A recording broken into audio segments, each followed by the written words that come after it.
big reason they struggled in this election was a lot of the people that voted for them in 2019 had left the electorate, they'd died. If they don't address their problem with young people this time, that's when you head to the extinction. So what about you? Joining me now is Luke Tryl, the pollster who's been with us every week to look at the general election polling. And I mean, when we see the election result a bit different from the polls, Luke, should we be wondering why we bother? You might wonder that, but look, it was. I think it was a difficult night for the pollsters for a number of reasons. I think the one pattern that was consistent across the polls was an overstatement of the Labour lead. I mean, it's got to say, I'll give you credit. You got the basic story right. Big Labour win, big Tory losses. Yeah, the overall result was there and actually helped by those MRP models. There was lots of sort of questions around those models throughout the campaign. Were they helpful? Were they not? But actually, again, they slightly overstated Labour's lead, and some of them were a bit wrong on the Conservatives, but they helped us get used to the scale of the result that we were heading for.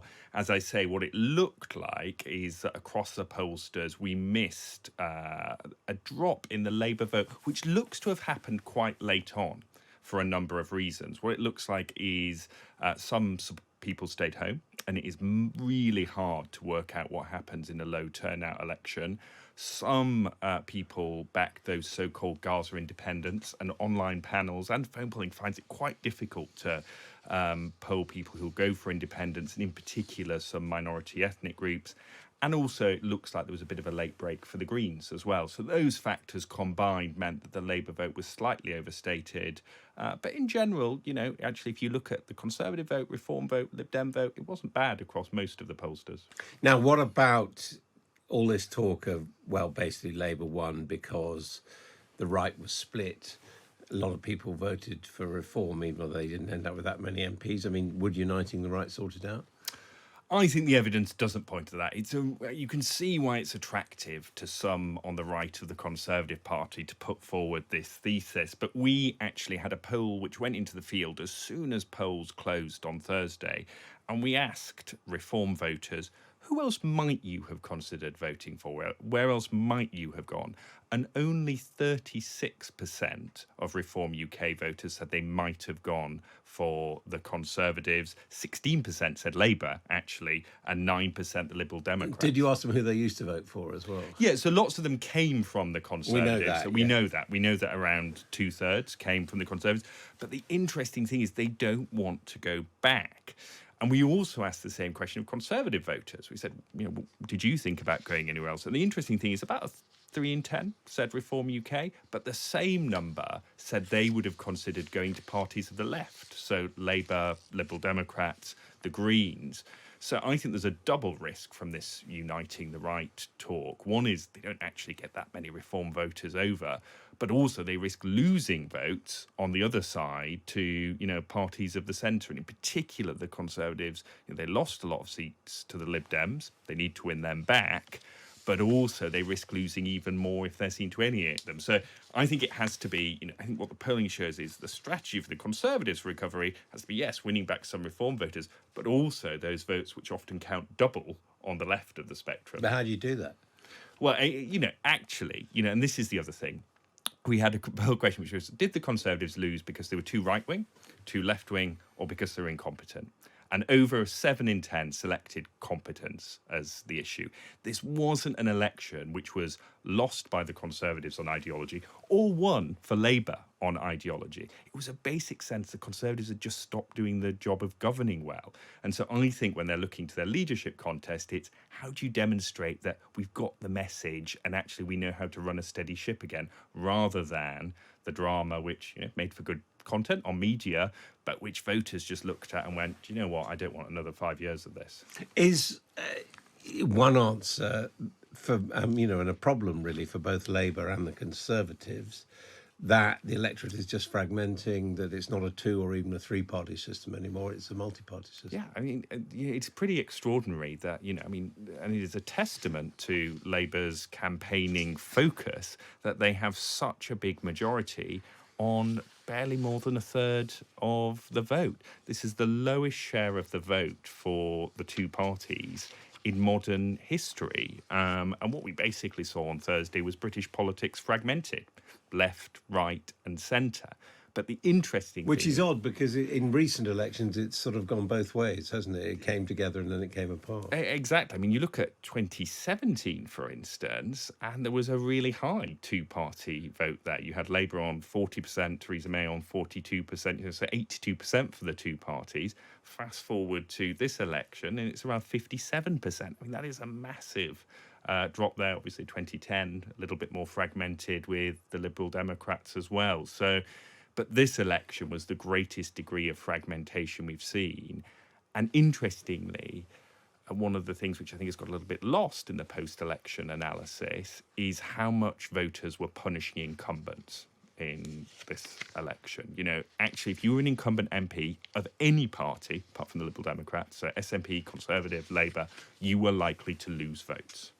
Do you think there's some truth in Labour, who were worried before the election that the polls, their big lead in the polls, particularly the MRP polls, is one of the reasons why their vote share went down, because people just thought they're going to win anyway? I think there is some of that, but actually, when you talk to people, particularly when you do the focus groups with people, I think it's a wider sort of, they just weren't that convinced that any politicians of any party were going to deliver. There was a real sense of malaise in the run-up to this election. And you know, a lot of people say, oh, don't people always say that about politics? I think it was worse. I think there was a sense of real futility amongst the people that we spoke to. And I think that was reflected in the result. And, you know, what I often say is I think the electorate is quite good at getting the result it wants to get in an election. And in this case, it was a big Labour majority to bring about change. The public definitely wanted change, but on a small enough margin such that they can kick them out if they don't deliver pretty darn quick.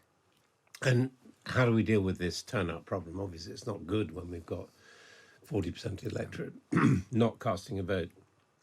Yeah, I mean, and that's obviously 40% of the registered electorate as well. So it's actually, you know, even deeper when you look at it. I think, you know, the interesting thing is I think Keir Starmer's first speech in Downing Street and then his press conference indicated he kind of got it.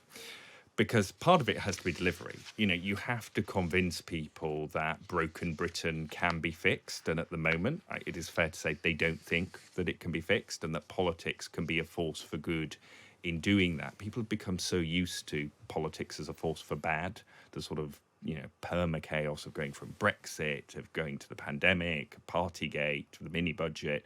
So it's about convincing them politics can deliver. But I do also think, and we've done a bit of a deep dive into this notion of respect for voters, and there's a sense that politicians have lost respect for voters. They've lost respect for, you know, working people. It works both ways, doesn't it? Voters have lost respect for politicians. But arguably, voters have lost respect for politicians because they don't think that politicians are delivering for them, whereas with politicians, there's a sense that, you know, we did some work where we spoke to voters and they would say to us, well, during the pandemic, we realised there was this whole group of jobs that kept the show on the road and they don't get the respect they deserve. They get ignored and overlooked. And I think part of what Starmer has to do is reconnecting with that group of voters, of members of the public and saying, look, we recognise your contribution. And we're going to take steps to make sure, you know, at the end of the month, you don't feel like you've got nothing left over. You've got something there to show for it. And people like to say elections are about issues. Do we know what issues were really on people's minds? It's really interesting. And again, I don't think this has been talked about enough because when you ask people, you know, basically, why did Labour win or why did you back the Labour Party? The overwhelming answer is the NHS. You know, comes out by far on top. And interestingly, you ask people, why did the Conservatives lose? And the same answer. It's the NHS that comes out on top. And when we were talking to people throughout the campaign, you know, the stories people give of relatives being bumped down waiting lists, of not being able to get a GP appointment, it was clearly there. And then the really interesting thing is we've asked people, how are you going to judge if this Labour government does a good job? What is the metric that's important to you? And again, number one it's the NHS that comes up. It is reduction in waiting lists. So Wes Streeting, as the new health secretary, is arguably the most pivotal member of the Labour government, because it's how the electorate are going to judge. And they say, we ask, how quickly do you expect to see change? They give it a year on average. They say within a year, we want to see a positive difference. And we all are already seeing attempts to do that from the government. I mean, they probably read the same polls as you. Yeah, no, I'm sure they do. It's always reassuring, actually, when you see the government doing things, because it does rather show that they're hearing the same things. Now, we just had someone messaging us saying that I voted Reform because I thought Labour would win big. I would not fear them, and to trounce the Tories as they have been dreadful. And I think a new centre-right party would be better formed than either Reform or the Conservatives. And of course, we also heard Marcus Fish, the ex-Tory MP, saying it was time to start building again. What's your thoughts on that? Well, I think the interesting thing is, the Tories do have deep roots, right? And we actually saw a bit of their resilience in this election. It might not look like it, but if you look at the kind of core Conservative vote, that stuck with them. It's interesting when you ask people, why did you vote Conservative? One of the top reasons is I've always voted Conservative. So there's clearly Don't people say that about Labour as well? They're much less likely to say it about Labour. And about the Lib Dems, they're far more likely than average to say I voted tactically to get another party out. So it's an interesting split across the parties. The Tories still have that base. But interestingly, the Tories base now, one way to think about it is it's much more Theresa May than Boris Johnson. What's sort of been left behind is that kind of traditional conservatism. They vote Conservative because they believe in calm and stability and competence. And it's how do you build that out? And one of the ways they're clearly going to have to build that out, because the other thing we found in our post-election polling, the average age at which you flip now from having voted Labour to voting Conservative is 62. Right, and that is a real problem for the Conservatives. A big reason they struggled in this election was a lot of the people that voted for them in 2019 had left the electorate, they'd died. If they don't address their problem with young people this time, that's when you head to the extinction. So what about young people drifting to the right, as some people are saying? So it's really interesting. If you look at the polls in the UK, there just doesn't seem to be the evidence of that. If you look at Reform UK support, it is not higher amongst Gen Z as it is elsewhere. I mean, that's obviously clearly happening on the continent, but I think people have tried to import that here. And you look at it, there is a bit of a gender difference. So young men are slightly more likely to back Reform UK. But again, the sort of average Reform voter is a 55-year-old man.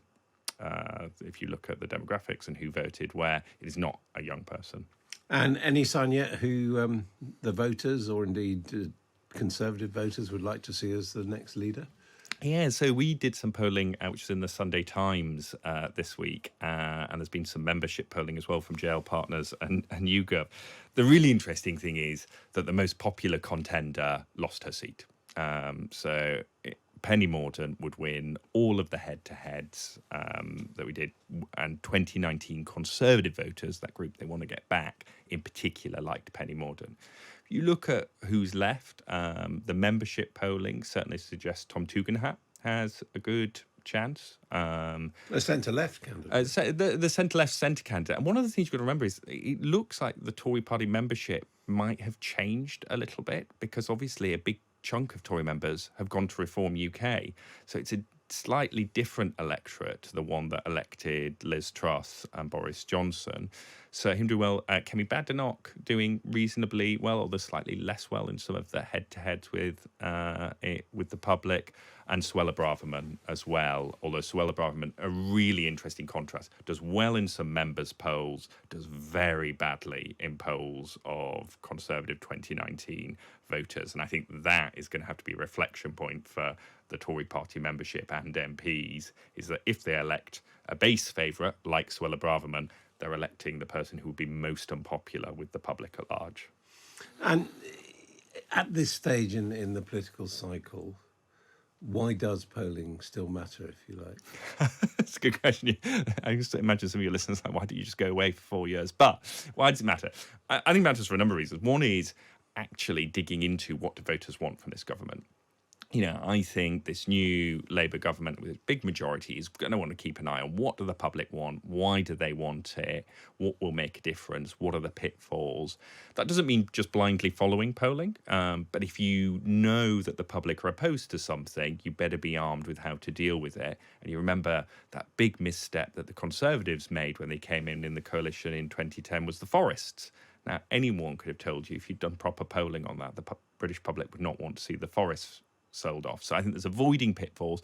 And then for the Conservatives, it is that how do you reconnect with the electorate? For the Lib Dems, it's what do we do with these 70 MPs that we've now got? So I think there's stuff for all of the parties there in learning from the polling. And I think for the polling industry, we will be going away and reflecting over the summer how we can make sure that next time round, the things which meant that it was slightly off in the final result, we catch.